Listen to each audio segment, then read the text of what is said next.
In May of 1996, Julie Williams and Lollie Winans headed down to Virginia's Shenandoah National Park to go backpacking on the Appalachian Trail and the surrounding trails in the wilderness. I'm sure that the start of their trip was quite peaceful. Shenandoah is beautiful, and since both women were from up north, it's no surprise they chose this park as the place for their late spring hike. But as peaceful as things may have started, the end was anything but.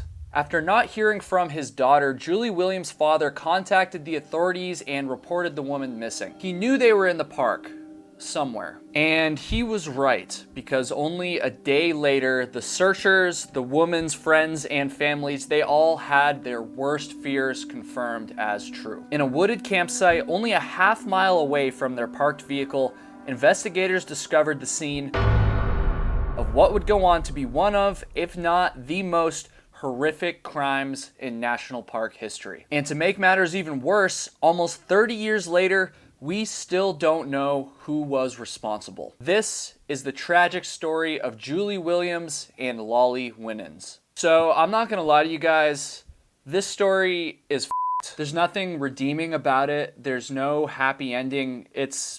It's a tough one. So now that you've been warned, we're gonna jump into the story. Although I do wanna say real quick, my goal is to get this channel to 200,000 subscribers. It would mean so much to me if you would hit that subscribe button if you haven't done so already and help me get to that goal. All right, let's do it. On Sunday, May 19th, 1996, partners Julie Williams and Lollie Winans and their dogs set out for Shenandoah National Park in Western Virginia to do some backpacking. The trip was a celebration of a new job that 24-year-old Julie had recently secured in the Burlington, Vermont area. She was originally from Minnesota, but at the time was living in Richmond, Vermont, which is kind of crazy to me on a personal note because that's literally one town over from where I grew up in Jericho, Vermont. I would have been less than 5 months old at the time when this occurred. 26-year-old Michigan native Lollie Winans was described as a, quote, micro-drinking, fish-following, cigarette-smoking, good-time girl. She too had spent some time in Vermont during college and then had actually ended up transferring to Unity College in Maine. The couple met each other at Woods Woman in Minnesota, which was a nonprofit organization focusing on education and adventure travel for women. Both women were drawn together due to their love of the outdoors and the wilderness, and eventually started a romantic relationship. On the first day of their adventure, Julie and Lollie entered Shenandoah National Park and stopped at Pinnacle's Overlook on Skyline Drive. Skyline Drive is a scenic road that runs the entire length of the park for 105 miles and features numerous trailheads, vistas, campgrounds, and resorts. We know that Julie and Lollie stopped at Pinnacle's Overlook because they were actually carrying a camera at the time. This camera was later recovered by investigators, and its photos have allowed them, and now us, to retrace their adventure in somewhat broad steps. After stopping at the Overlook, the woman set out along the White Oak Canyon Trail for a few days and eventually hitched a ride off the trail with a park ranger to escape some rainy weather and to renew their camping permits. But it wasn't long before the couple set out again, this time climbing Hawksbill, which is the highest peak in Shenandoah, before eventually making their way to camp for the night. They chose a spot near a stream that was just off the bridle trail, about a quarter-mile away from Skyline Drive and a half-mile from where their car was parked at Skyland Lodge. This spot was also very close in proximity to the Appalachian Trail. Unfortunately, this would prove to be the end of the hike for the two women. It was now May 24th, and after this day, the two of them would never be seen alive again. Julie Williams' father was expecting to hear from his daughter after she had returned from the hike, and when he didn't hear from her by May 31st, he was getting very concerned. Concerned enough that on this day, he actually contacted the authorities, and they quickly started searching the park for any sign of the two women. It didn't take long before searchers found their first clue. They discovered the woman's car parked just north of Skyland Lodge off of Skyline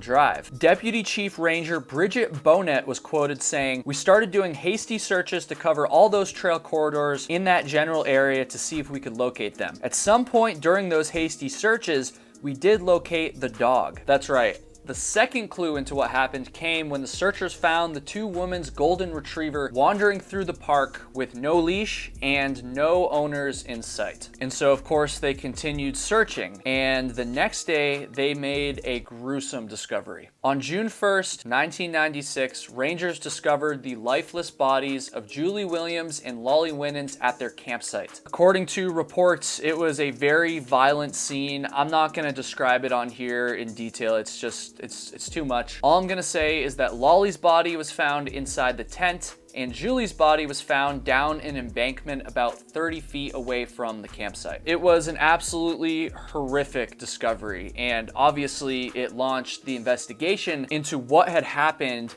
and who had carried out such a violent attack against the two hikers. It's likely that the two women were murdered just before or during Memorial Day weekend in 1996, which would have been a very popular time for tourists and other hikers to be visiting the park. So this, along with the fact that they were camped so close to the popular Skyland Lodge, begs the question, how did nobody discover the scene until days later when they were actively searching for the women? If somebody had discovered what had happened earlier, it's possible that they could have gotten a jump start on the investigation and maybe even have been able to stop the perpetrator before they left the park. Deputy Chief Ranger Bridget Bonet actually had an answer to this question. When talking about the campsite, she was quoted saying, "It wasn't a heavily used or heavily traveled trail. They were following the backcountry regulations at the time, which required them to be out of sight." Now, beyond this, I'm not exactly sure what the regulations were at the time, but it does appear to me at least that they've changed a little bit since the 90s. The website for Shenandoah National Park now says it is strongly recommended that you camp at pre-existing campsites. These campsites have been created and established by prior visitor use and are not posted, signed, or designated by the park. Having hiked through this area myself when I hiked the Appalachian Trail in 2018, I also know that at least along the AT, maybe along other trails too, I'm not sure, there are like official designated shelters and campsites as well. These rules do seem a little bit different than they were according to this Deputy Chief Ranger's quote, which basically implied that backpackers were supposed to just go off the trail and kind of be out of sight. So this is a little bit of a side note, but given such a violent crime occurred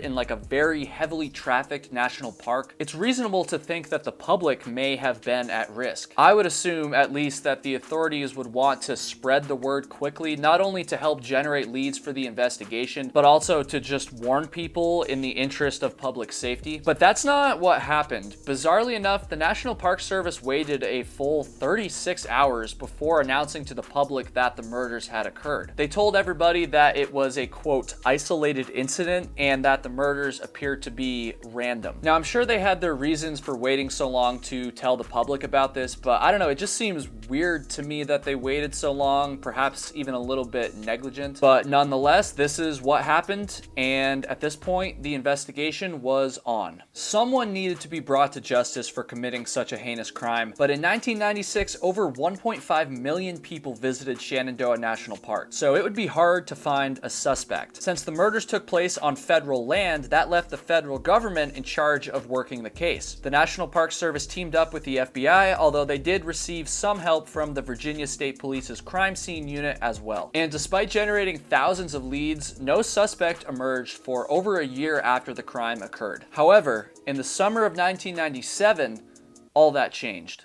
On July 9th, 1997, a female Canadian tourist was cycling on Skyline Drive when she was suddenly forced off the road by a man driving a truck. He began screaming sexual profanities at her and actually tried to force her inside the truck. Now, fortunately, the woman was actually able to fight the man off and break free, and at this point, he tried to run her over multiple times with his truck before eventually giving up and speeding off. He didn't get very far, and he was actually arrested as he was trying to leave the park at Swift Run Gap. And as if that wasn't scary enough, when investigators searched the man's car, they found hand restraints and leg restraints. So just like super scary stuff. The man was identified as Daryl David Rice, and he was a resident of Columbia, Maryland at the time. And surprisingly, he actually had no criminal record at the time, although he was recently fired from from a job about a month earlier for being, quote, extremely hostile at work. It was during the interviews investigators conducted with Rice trying to figure out what the hell had happened that they became suspicious that he may have been involved with the murder of Julie Williams and Lollie Winans. Prosecution documents stated, quote, Rice became a possible suspect for a variety of reasons, including the obvious parallels in geographic location, the predatory behavior exhibited, and the exclusive selection of female victims. There was also another pretty damning piece of evidence that may have pointed at Rice, saying that he was responsible for the murder of the two hikers a year prior. Authorities recovered videos of him entering Shenandoah National Park on May 25th and May 26th, 1996, which was right around the time that Julie and Lollie would have been murdered. Rice denied entering the park on these days, but he did admit to entering the park on June 1st, 1996, which was the same day that the two women's bodies were recovered. Rice eventually pled guilty to the attempted abduction of the Canadian tourist, and a few years later, in April of 2001, he was indicted for the murders of Julie Williams and Lollie Winans. Now, at the beginning of the video, I mentioned that these two women were a couple, and prosecutors actually believed that Rice had targeted the women because of their sexual orientation. Some of his previous actions and statements had indicated that he basically hated gay people. And so it seemed like the case may have finally been solved, but unfortunately, despite Rice's statements, despite the videotape of him entering the park, and despite the indictment, Rice was never convicted of the crime. In fact, his case never even went to trial. In 2003, a hair that was found at the crime scene was tested. Before this, the only DNA evidence that prosecutors had was mitochondrial DNA that proved the killer's sex was male. When they tested this piece of hair, the DNA profile did not match that of Daryl David Rice. And given the rest of their case was largely circumstantial, the charges were dismissed without prejudice, leaving open the possibility that Rice could potentially be charged at a later date if more evidence was found. But that never happened. Rice did his time for the attempted abduction and was eventually released from prison in 2011. He was actually a suspect in another murder, one that had nothing to do with Shenandoah or the Appalachian Trail, but he was never charged in that case either. As far as I'm aware, he hasn't been heard from in quite a long time. There was actually another suspect in the murders, Richard Ivanitz, who died in 2002 and was connected to multiple other murders, though he was never named as more than a suspect in the Shenandoah murders. I don't think they ever really found solid evidence to connect him to it. And so that brings us to today. The investigation is still open, and I'm hoping that since DNA technology has progressed immensely since the early 2000s, and also since investigators apparently do have some DNA from the crime scene, that the families of Julie and Lollie will someday, hopefully soon, get some answers. But until then, here we are, nearly 30 years later, and we still don't know who committed one of the most horrific crimes in national park history. If you have any information about this case, please contact the FBI's Richmond, Virginia division, and of course, keep Julie Williams, Lollie Winans, and both of their families in your hearts. If you made it this far into the video, thank you for watching. I really hope that someday I can make an update to this video with the person responsible for these awful, awful crimes named and held accountable, but we don't know for now. If you guys enjoy these videos, if you've been watching to the end of these videos like you are right now especially, I would love it if you could check out the Patreon for my channel, patreon.com/KyleHatesHiking. It's only a few dollars a month, and it is the #1 way to support my content. You're essentially just buying me a beer every month. You can just think about it that way. Thank you guys for watching. Thank you to all my existing Patreon supporters. And like I said, hopefully the families of the two victims will get some answers soon.